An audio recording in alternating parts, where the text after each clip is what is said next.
বাঙালি খানায় সবাইকে স্বাগত জানাই। আপনারা তো অনেকভাবে ইলিশ মাছের মাথা দিয়ে বাঁধাকপি রান্না করে খেয়েছেন। একবার আমার মতন করে সহজ পদ্ধতিতে আপনিও শিখে নিতে পারবেন ছোট ছোট টিপস সহ। তবে আজকে আমি এত তেল মশলা কম দিয়ে কিভাবে ইলিশ মাছের মাথা দিয়ে বাঁধাকপি রান্না করলাম, চলুন সেটা একবার দেখে নিয়ে যাক ভিডিওর মাধ্যমে। এতটাই সুস্বাদু হয়েছিল খেতে, আপনি একবার রান্না করলে বারবার রান্না করবেন। আশা করছি আজকের ভিডিওটি ভালো লাগবে। সকল বন্ধুদের কাছে অনুরোধ করছি সম্পূর্ণ ভিডিওটি দেখার।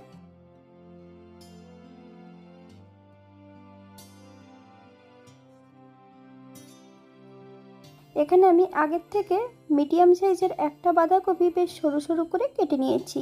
কাটার পর কিন্তু ধুয়ে রেখেছি। একটা পাত্রে আগের থেকে বেশ কিছুটা জল গরম হতে বসিয়ে দিয়েছি। একটা তেজপাতা আর এক টুকরো দারচিনি অ্যাড করেছি।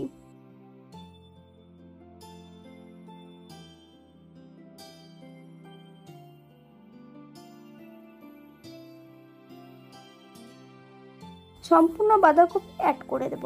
5 থেকে 7 মিনিটের মতন সেদ্ধ করে নিতে হবে।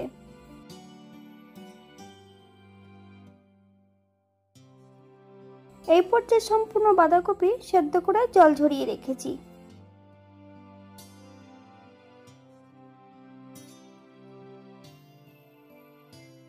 অপর দিক থেকে ইলিশ মাছের মাথা ও কানের মাছ ও অন্যান্য কাটাগুলো নিয়ে নিয়েছি।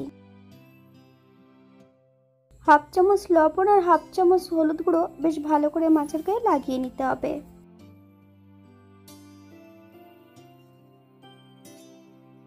একটা কড়াইতে বেশ কিছুটা সরষের তেল অ্যাড করেছি। তেল গরম হওয়া পর্যন্ত অপেক্ষা করতে হবে।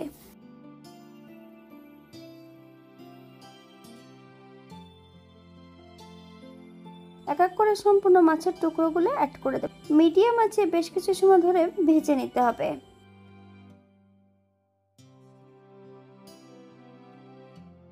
বাঙালি রান্না ঘরোয়া উপকরণ দিয়ে আপনাদের রান্নাগুলো যদি পছন্দ হয় তাহলে চ্যানেলটি সাবস্ক্রাইব করে দিয়ে পাশে থাকবেন। পাশে থাকা বেলটি বাজিয়ে দেবেন, নইলে নিত্য নতুন রান্নার নোটিফিকেশন পাবেন না। আমার এই চ্যানেলে আমিষ, নিরামিষ এবং বাঁধাকপির বিভিন্ন ধরনের রেসিপি দেওয়া আছে। আপনাদের যদি পছন্দ হয় তাহলে চ্যানেলটি ঘুরে একবার দেখে নেবেন।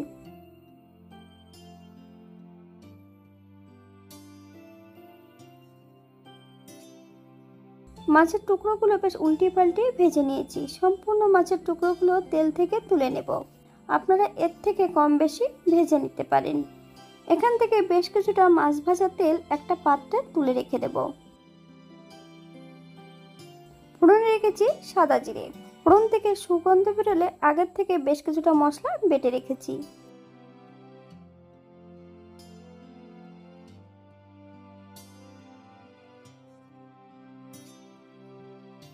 আদা, জিরে, ধনে, শুকনো লঙ্কা। তবে এখানে আদার পরিমাণটা একটু বেশি রেখেছি। হাফ চামচ হলুদ গুঁড়ো আর হাফ চামচ কাশ্মীরি লঙ্কার গুঁড়ো অ্যাড করব। সামান্য একটু জল দিয়ে বেশ ভালো করে মিশিয়ে নিতে হবে। এই পর্যায়ে সম্পূর্ণ মশলাটা কড়াইতে অ্যাড করে দেব। 3টে কাঁচা লঙ্কা ফালি দিয়ে অ্যাড করেছি। আপনারা যদি পছন্দ করেন তাহলে পরিমাণে বাড়িয়ে দিতে পারেন। মিডিয়াম আঁচে মশলাটা বেশ ভালো করে কষিয়ে নিতে হবে।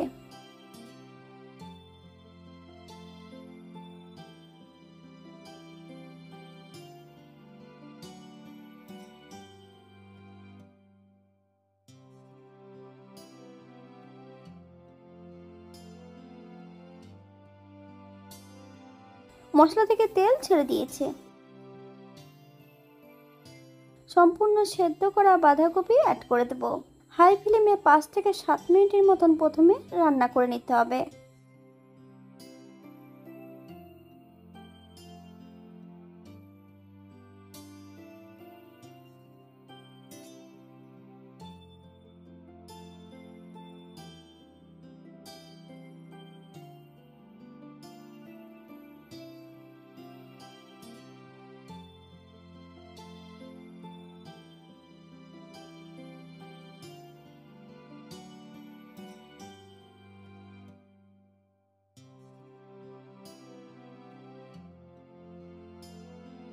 এখানে আমি আগের থেকে বেশ কিছুটা আলু ভেজে রেখেছি।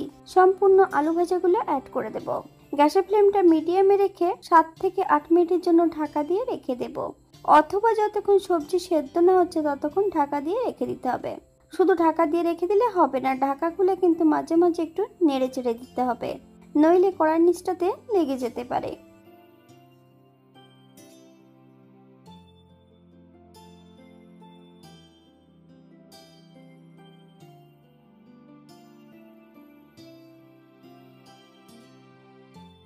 আট মিনিট পর এই পর্যায়ে একবার চেক করে নিতে হবে যে সবজিটা সেদ্ধ হয়েছে কিনা।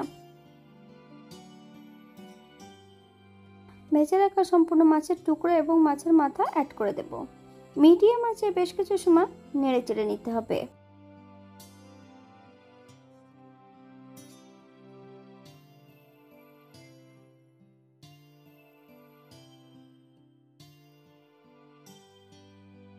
এখানে আমি 1 চামচ চিনি অ্যাড করেছি, আপনারা যদি পছন্দ করেন তাহলে পরিমাণে বাড়িয়ে দিতে পারেন। চিনি অ্যাড করার পর মিডিয়াম আঁচে বেশ কিছু সময় রান্না করে নিতে হবে।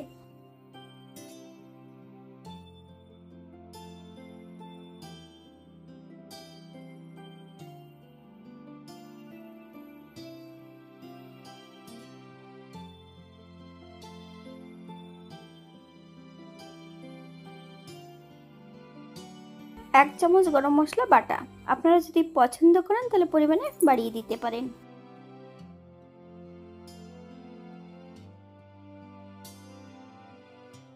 ভেজে রাখা মাছের তেল অ্যাড করব। এখানে আপনারা ঘিও অ্যাড করতে পারেন।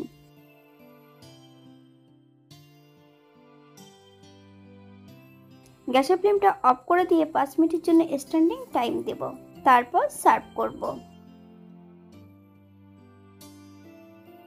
এটা দেখতে যেমন ভারী সুন্দর হয়েছিল, এটা গরম ভাতে, রুটি, পরোটা সবকিছুর সঙ্গে অসম্ভব ভালো লাগবে। আপনারা বাড়িতে একবার একই পদ্ধতিতে বানিয়ে নেবেন। এখানে যে আমি উপকরণগুলো অ্যাড করেছি আপনারা কম বেশি করে নিতে পারেন।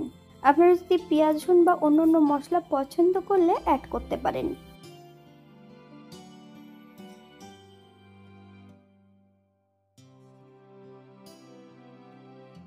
আজকের ভিডিওটি এই পর্যন্ত। সবাই সুস্থ থাকবেন, ভালো থাকবেন।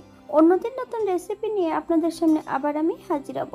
নতুন ও পুরনো সকল বন্ধুদের অসংখ্য ধন্যবাদ ভিডিওটি দেখার জন্য। হাতে যদি সময় থাকে তাহলে একটা লাইক, কমেন্ট, শেয়ার করবেন।